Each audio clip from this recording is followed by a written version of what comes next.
नमस्कार दोस्तों, आज का हमारा क्वेश्चन है जीवन अवधि या लाइफ स्पैन से क्या तात्पर्य है।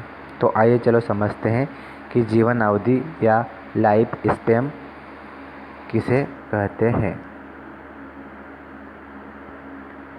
प्रत्येक जीव के जन्म से उसकी प्राकृतिक मृत्यु तक का काल उस जीव की जीवन अवधि होती है। यानी संसार में, सृष्टि में जितने भी जीव हैं उनका जन्म होता है और जन्म होने के बाद में एक समय के बाद में यानी एक अवधि के बाद में क्या होता है, उस जीव की मृत्यु होती है। उसे ही हम जीवन अवधि या फिर लाइफ स्पैन कहते हैं। दोस्तों, आपको ध्यान रखने बात यह है कि उसमें जब किसी जीव का जन्म होता है, ठीक है, अब जन्म होने के बाद में उसकी मृत्यु होती है, ठीक है, लेकिन मृत्यु कैसी होनी चाहिए? प्राकृतिक रूप से। कैसी होनी चाहिए?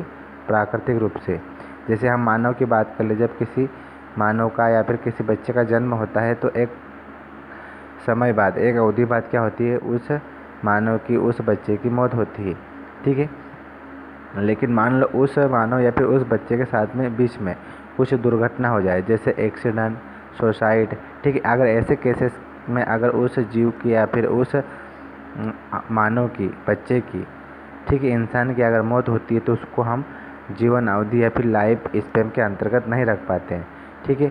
लाइफ स्पैन या फिर जीवन अवधि में क्या होता है कि जब किसी जीव का जन्म होता है, ठीक है, तो उसकी मृत्यु प्राकृतिक रूप से ही होना चाहिए, तब उसे हम बोलते हैं जीवन अवधि, ठीक है। जैसे मनुष्य की जीवन अवधि कितनी है? 70 साल, ठीक है, औसतन 70 साल। इसी तरह से हर जीव की अलग अलग जीवन अवधि होती है।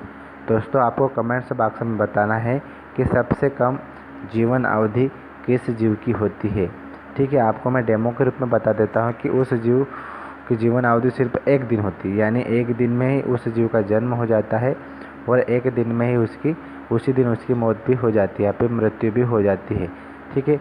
तो उस जीव का आपको नाम बताना है। तो आई होप वीडियो आपको पसंद आया होगा।